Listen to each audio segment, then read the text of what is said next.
Setiap tempat atau daerah tentunya mempunyai cerita mengenai makhluk-makhluk unik yang sangat menarik.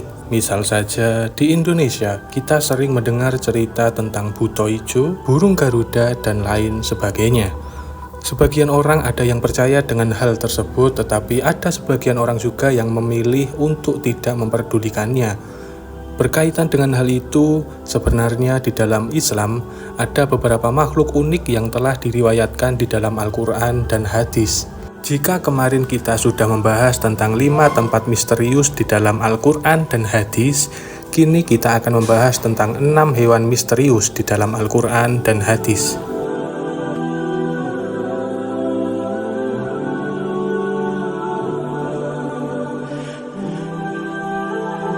Bismillahirrahmanirrahim. Assalamualaikum warahmatullahi wabarakatuh. Allahumma salli wa sallim ala sayyidina Muhammad wa ala ali sayyidina Muhammad. Sahabat jalur langit yang dirahmati Allah, semoga kita selalu dalam keadaan sehat walafiat. Amin amin ya rabbal alamin. Sebelumnya, bantu channel ini agar cepat berkembang dengan cara mensubscribe dan tekan tombol loncengnya. Jangan lupa juga berikan komentar yang positif dan share juga video ini kemanapun supaya banyak yang mendapatkan manfaatnya. Semoga dapat bernilai amal jariah karena membantu syiar Islam kepada orang lain. Amin, amin, Allahumma amin. Hewan misterius di dalam Al-Quran dan hadis yang pertama adalah burung ababil. Burung ababil ini bukan spesies burung yang ada di bumi.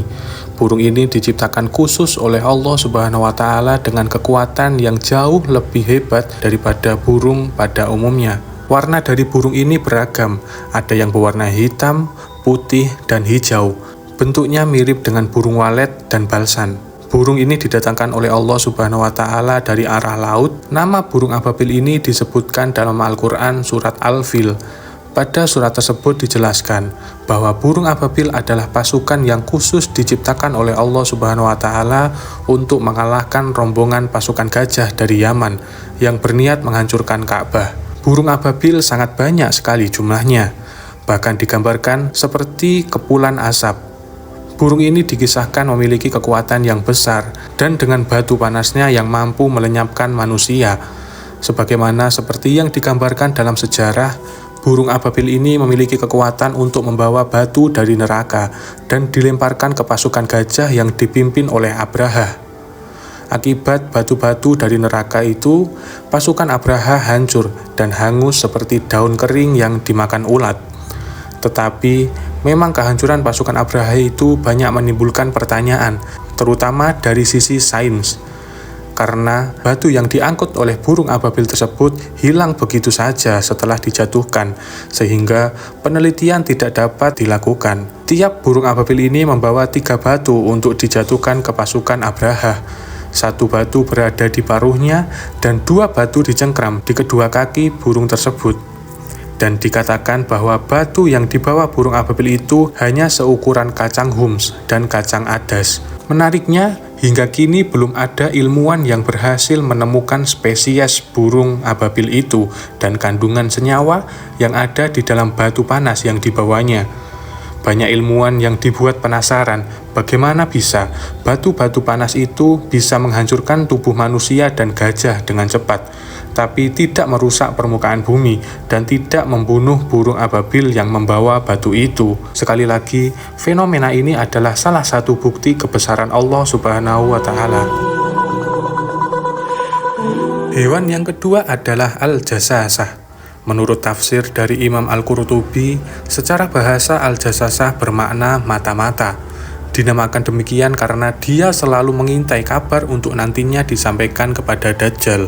Menurut hadis yang sahih, Al-Jasasah ini pernah dilihat langsung oleh salah satu sahabat Nabi Muhammad SAW yang bernama Tamim Ad-Dari. Kata Tamim, bentuk dari Al-Jasasah ini adalah memiliki bulu atau rambut lebat di sekujur tubuhnya yang berwarna putih kecoklatan. Bulu dari hewan ini terlihat kaku dan cenderung aneh.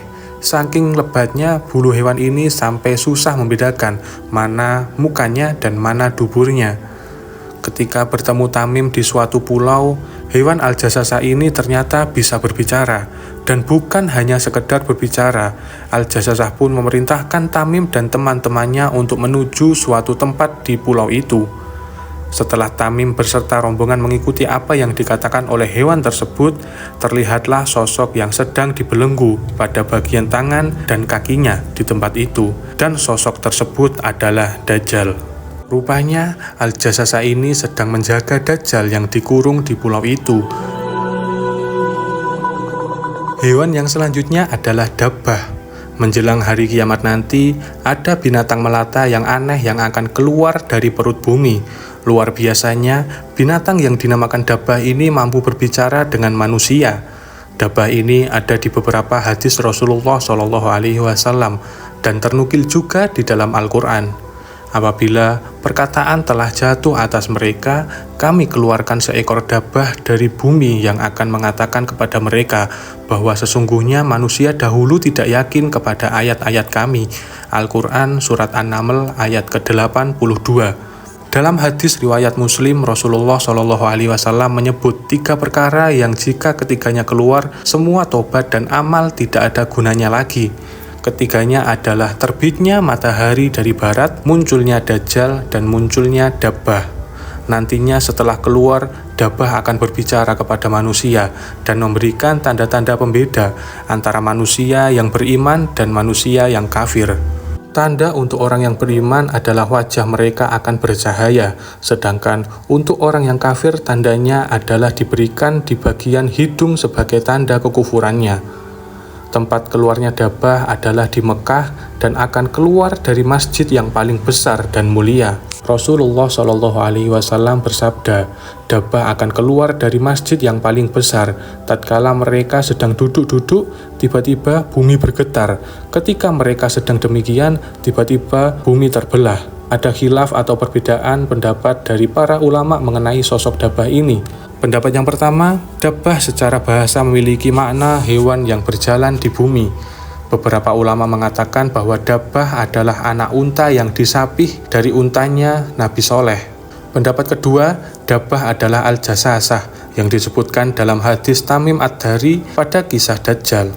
Tapi pendapat ini tidak kuat karena sifat-sifat apa yang akan dilakukan oleh Dabbah nanti tidak cocok dengan gambaran Al-Jassasa dalam hadis Tamim Ad-Dari. Pendapat yang ketiga, Dabbah adalah ular yang mengawasi dinding Ka'bah yang disambar oleh elang ketika orang-orang Quraisy hendak membangun Ka'bah. Pendapat ketiga ini dinisbatkan oleh Imam Al-Qurtubi kepada Ibnu Abbas, tetapi beliau tidak menyebutkan sumbernya dari mana. Pendapat yang keempat, Dabbah adalah manusia yang berbicara mendebat dan membantah orang-orang yang melakukan bid'ah dan kekufuran supaya mereka berhenti. Pendapat yang terakhir, yaitu yang kelima, adalah Dabbah semacam bakteri yang berbahaya yang akan membuat manusia menderita. Bakteri tersebut bisa melukai bahkan membunuh manusia. Ini adalah pendapat dari Abu Ubayyah dalam komentarnya terhadap kitab An-Nihayah karya Imam Ibnu Katsir. Seorang ilmuwan yang bernama Dr. Yusuf bin Abdillah menegaskan bahwa dalam hadis sahih Rasulullah SAW menyebutkan Dabbah nantinya akan datang dengan membawa cincin Nabi Sulaiman dan tongkatnya Nabi Musa alaihi salam. Dari semua pendapat itu, menurut teman-teman, mana yang paling tepat? Tulis di kolom komentar ya. Hewan yang keempat adalah burung angko. Burung angko ini adalah seekor burung yang besar yang misterius dalam mitologi Islam. Burung itu disebutkan dalam buku karya Zakaria Al-Qazwini yang berjudul Makhluk-makhluk ajaib dan hal-hal aneh yang ada. Kata angko memiliki arti berleher panjang.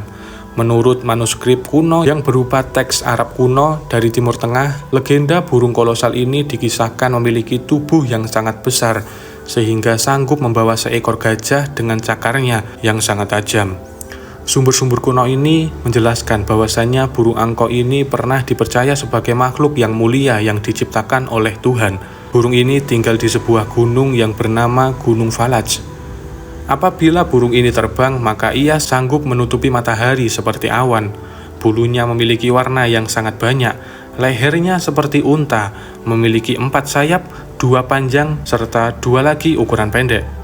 Burung besar ini juga pernah dikisahkan oleh Al-Kisai bahwa burung ini pernah hidup pada zaman Nabi Hanzalah. Selanjutnya adalah buraq.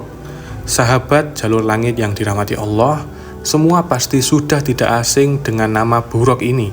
Buraq merupakan kendaraan Rasulullah SAW ketika melakukan perjalanan Isra Mi'raj.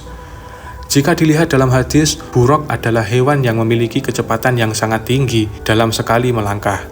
Dari Anas bin Malik bahwa Rasulullah SAW bersabda, "Aku diberi buraq, dia hewan tunggangan yang berwarna putih, lebih besar dari keledai tetapi lebih kecil dari bigal, yang satu tanduknya berada di pucuk kepalanya." Buraq yang memiliki kecepatan yang luar biasa ini yang memungkinkan Rasulullah SAW menempuh perjalanan jauh hingga ke langit ketujuh dan kemudian kembali lagi ke bumi, dan perjalanan itu hanya ditempuh dalam waktu 1 malam saja. Hewan unik yang terakhir adalah ikan nun. Ikan yang satu ini kerap dikaitkan dengan kisah Nabi Yunus alaihi salam. Ikan nun ini melahap Nabi Yunus ketika Nabi Yunus meninggalkan kaumnya yang waktu itu membangkang. Dan hebatnya Nabi Yunus tetap hidup di dalam perut ikan itu, yang menandakan bahwasanya ikan nun ini berukuran yang sangat besar atau mempunyai rahang yang besar, sehingga tidak melukai Nabi Yunus ketika melewati mulut ikan tersebut. Konon kabarnya sampai saat ini ikan nun ini masih hidup dan akan terus hidup sampai hari kiamat nanti. Tetapi tidak ada yang tahu persisnya seperti apa wujud dari ikan nun yang telah menelan Nabi Yunus itu. Ikan nun ini sering digambarkan bentuknya seperti ikan paus, karena ikan paus dipercaya sebagai ikan yang paling besar yang ada di bumi ini. Tetapi sebagian orang juga mengatakan ikan nun ini bukanlah ikan paus, karena paus bukanlah ikan melainkan mamalia.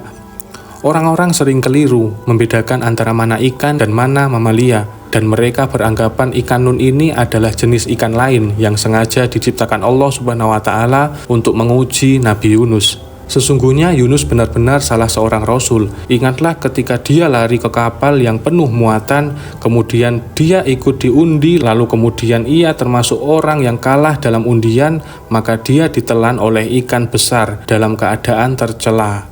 Maka kalau sekiranya dia tidak termasuk orang-orang yang banyak mengingat Allah, niscaya dia akan tetap tinggal di perut ikan tersebut sampai hari berbangkit. Al-Quran Surat As-Saffat ayat ke-139 sampai 145.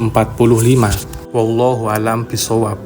Jadi itu kisah tentang 6 hewan misterius dalam Al-Quran dan hadis, dan semoga kisah ini dapat memberikan manfaat.